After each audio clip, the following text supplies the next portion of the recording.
उज्जैन में राजा भर्तृहरि की गुफा स्थित है। इसके संबंध में यह माना जाता है कि यहाँ भर्तृहरि ने तपस्या की थी। यह गुफा शहर से बाहर एक सुनसान इलाके में है। गुफा के पास ही शिप्रा नदी बह रही है। गुफा के अंदर जाने का रास्ता काफी छोटा है। जब हम इस गुफा के अंदर जाते हैं तो सांस लेने में भी कठिनाई महसूस होती है। गुफा की ऊंचाई भी काफी कम है, अतः अंदर जाते समय काफी सावधानी रखनी होती है। यहाँ पर एक गुफा और है जो कि पहली गुफा से छोटी है। यह गोपीचंद की गुफा है जो कि भर्तृहरि का भतीजा था। यहाँ प्रकाश भी काफी कम है, अंदर रोशनी के लिए बल्ब लगे हुए हैं। इसके बावजूद गुफा में अंधेरा दिखाई देता है। यदि किसी व्यक्ति को डर लगता है तो उसे गुफा के अंदर अकेले जाने में भी डर लगेगा। यहाँ की छत बड़े बड़े पत्थरों के सहारे टिकी हुई है। गुफा के अंत में राजा भर्तृहरि की प्रतिमा है और उस प्रतिमा के पास ही एक और गुफा का रास्ता है। इस दूसरी गुफा के विषय में ऐसा माना जाता है कि यहाँ से चारों धामों का रास्ता है। गुफा में भर्तृहरि की प्रतिमा के सामने एक धुनी भी है जिसकी राख हमेशा गर्म ही रहती है। गौर से देखने पर आपको गुफा के अंत में एक गुप्त रास्ता दिखाई देगा जिसके बारे में कहा जाता है कि यहाँ से चारों धामों को रास्ता जाता है। पत्नी के धोखे से आहत राजा भर्तृहरि के साधु बनने की कहानी। उज्जैन को उज्जैनी के नाम से भी जाना जाता था। उज्जैनी शहर के परम प्रतापी राजा हुए थे विक्रमादित्य। विक्रमादित्य के पिता महाराज गंधर्वसेन थे और उनकी 2 पत्नियां थीं। एक पत्नी के पुत्र विक्रमादित्य और दूसरी पत्नी के पुत्र थे भर्तृहरि। गंधर्वसेन के बाद उज्जैन का राजपाट भर्तृहरि को प्राप्त हुआ क्योंकि भर्तृहरि विक्रमादित्य से बड़े थे। राजा भर्तृहरि धर्म और नीतिशास्त्र के ज्ञाता थे। प्रचलित कथाओं के अनुसार भर्तृहरि की 2 पत्नियां थीं, लेकिन फिर भी उन्होंने तीसरा विवाह किया पिंगला से। पिंगला बहुत सुंदर थी और इसी वजह से भर्तृहरि तीसरी पत्नी पर अत्यधिक मोहित हो गए थे। कथाओं के अनुसार भर्तृहरि अपनी तीसरी पत्नी पिंगला पर काफी मोहित थे और वे उस पर अंधा विश्वास करते थे। राजा पत्नी मोह में अपने कर्तव्यों को भी भूल गए थे। उस समय उज्जैन में एक तपस्वी गुरु गोरखनाथ का आगमन हुआ। गोरखनाथ राजा के दरबार में पहुंचे। भर्तृहरि ने गोरखनाथ का उचित आदर सत्कार किया। इससे तपस्वी गुरु अति प्रसन्न हुए। प्रसन्न होकर गोरखनाथ ने राजा एक फल दिया और कहा कि यह खाने से वह सदैव जवान बने रहेंगे, कभी बुढ़ापा नहीं आएगा, सदैव सुंदरता बनी रहेगी। यह चमत्कारी फल देकर गोरखनाथ वहां से चले गए। राजा ने फल लेकर सोचा कि उन्हें जवानी और सुंदरता की क्या आवश्यकता है। चूंकि राजा अपनी तीसरी पत्नी पर अत्यधिक मोहित थे, अतः उन्होंने सोचा कि यदि यह फल पिंगला खा लेगी तो वह सदैव सुंदर और जवान बनी रहेगी। यह सोचकर राजा भर्तृहरि ने पिंगला को वह फल दे दिया। रानी पिंगला भर्तृहरि पर नहीं बल्कि उसके राज्य के कोतवाल पर मोहित थी। यह बात राजा नहीं जानते थे। जब राजा ने वह चमत्कारी फल रानी को दिया तो रानी ने सोचा कि यह फल यदि कोतवाल खाएगा तो वह लंबे समय तक उसकी इच्छाओं की पूर्ति कर सकेगा। रानी ने यह सोचकर चमत्कारी फल कोतवाल को दे दिया।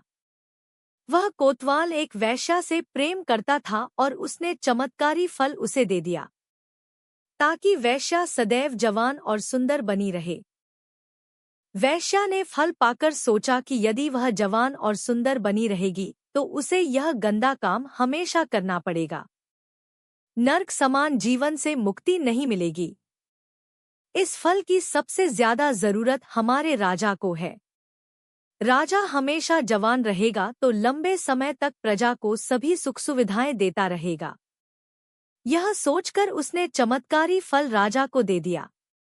राजा वह फल देखकर हतप्रभ रह गए।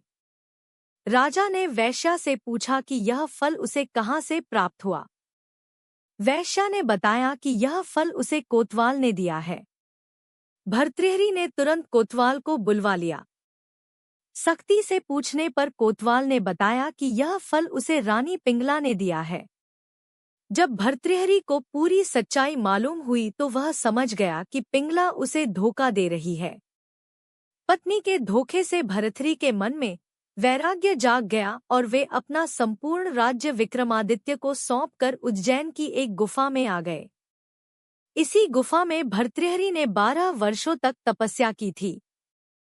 राजा भर्तृहरि की कठोर तपस्या से देवराज इंद्र भयभीत हो गए। इंद्र ने सोचा कि भर्तृहरि वरदान पाकर स्वर्ग पर आक्रमण करेंगे। यह सोचकर इंद्र ने भर्तृहरि पर एक विशाल पत्थर गिरा दिया। तपस्या में बैठे भर्तृहरि ने उस पत्थर को एक हाथ से रोक लिया और तपस्या में बैठे रहे। इसी प्रकार कई वर्षों तक तपस्या करने से उस पत्थर पर भर्तृहरि के पंजे का निशान बन गया।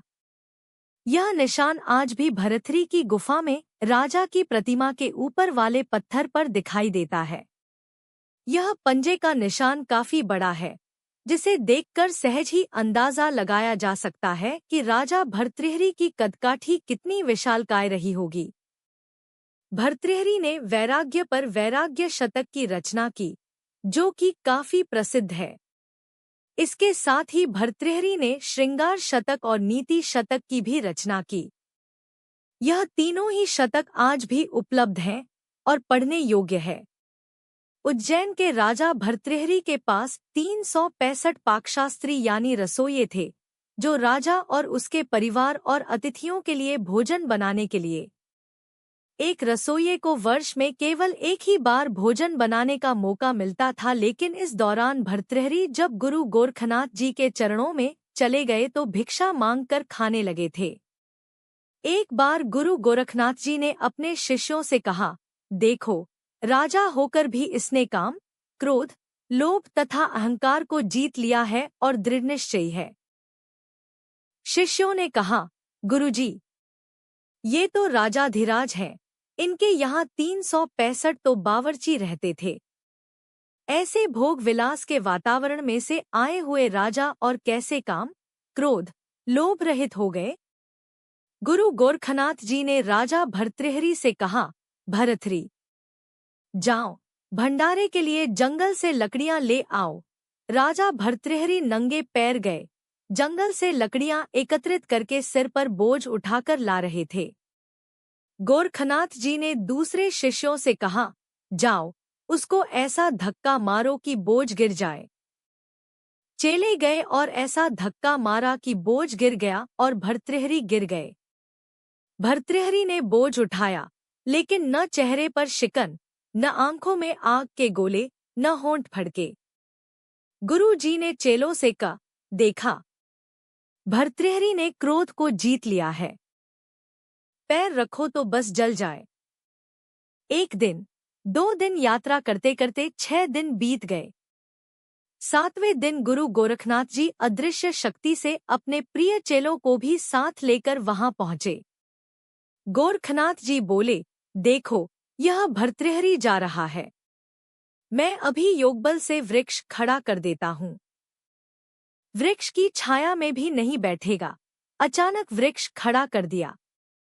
चलते चलते भर्तृहरि का पैर वृक्ष की छाया पर आ गया तो ऐसे उछल पड़े, मानो अंगारों पर पैर पड़ गया हो। मरुभूमि में वृक्ष कैसे आ गया? छाया वाले वृक्ष के नीचे पैर कैसे आ गया? गुरु जी की आज्ञा थी मरुभूमि में यात्रा करने की। कूदकर दूर हट गए। गुरु जी प्रसन्न हो गए कि देखो, कैसे गुरु की आज्ञा मानता है। जिसने कभी पैर गलीचे से नीचे नहीं रखा, वह मरुभूमि में चलते चलते पेड़ की छाया का स्पर्श होने से अंगारे जैसा एहसास करता है। गोरखनाथ जी दिल में चेले की दृढ़ता पर बड़े खुश हुए, लेकिन और शिष्यों के मन में ईर्ष्या थी। शिष्य बोले, गुरुजी, यह तो ठीक है, लेकिन अभी तो परीक्षा पूरी नहीं हुई। गोरखनाथ जी रूप बदलकर भर्तृहरि से मिले और बोले, जरा छाया का उपयोग कर लो। भर्तृहरि बोले, नहीं, मेरे गुरुजी की आज्ञा है कि नंगे पैर मरुभूमि में चलूं। गोरखनाथ जी ने सोचा, अच्छा, कितना चलते हो देखते हैं। थोड़ा आगे गए तो गोरखनाथ जी ने योगबल से कांटे पैदा कर दिए। ऐसी कंटीली झाड़ी की कंथा, फटे पुराने कपड़ों को जोड़कर बनाया हुआ वस्त्र फट गया। पैरों में शूल चुभने लगे, फिर भी भर्तृहरि ने आह तक नहीं की। भर्तृहरि तो और अंतर्मुख हो गए। यह सब सपना है। गुरुजी ने जो आदेश दिया है वही तपस्या है। यह भी गुरुजी की कृपा है। अंतिम परीक्षा के लिए गुरु गोरखनाथ जी ने अपने योगबल से प्रबल ताप पैदा किया। प्यास के मारे भर्तृहरि के प्राण कंठ तक आ गए। तभी गोरखनाथ जी ने उनके अत्यंत समीप एक हरा भरा वृक्ष खड़ा कर दिया, जिसके नीचे पानी से भरी सुराही और सोने की प्याली रखी थी। एक बार तो भर्तृहरि ने उसकी ओर देखा, पर तुरंत ख्याल आया कि कहीं गुरु आज्ञा भंग तो नहीं हो रही है।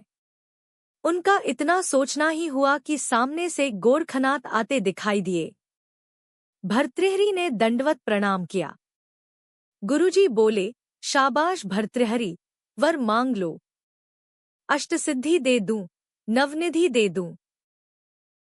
तुमने सुंदर सुंदर व्यंजन ठुकरा दिए।